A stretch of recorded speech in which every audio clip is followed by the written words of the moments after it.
Bitcoin is a decentralized digital currency, also known as a cryptocurrency. It was invented in 2008 by an unknown person or group of people using the name Satoshi Nakamoto and released as an open-source software in 2009. Bitcoin transactions are verified by network nodes through cryptography and recorded in a public distributed ledger called a blockchain. The blockchain serves as a public ledger that is tamper-resistant and transparent, as all transactions are publicly visible.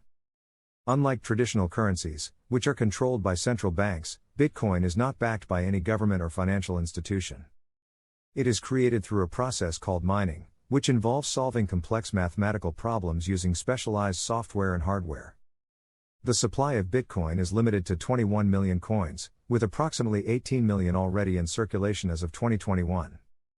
Bitcoin can be used to purchase goods and services, or it can be traded on exchanges for other currencies or assets. Bitcoin's value is highly volatile, and its price can fluctuate dramatically in short periods. Its proponents argue that Bitcoin offers a more secure and private way of conducting transactions, while its detractors are concerned about its potential use in illicit activities and its lack of regulation.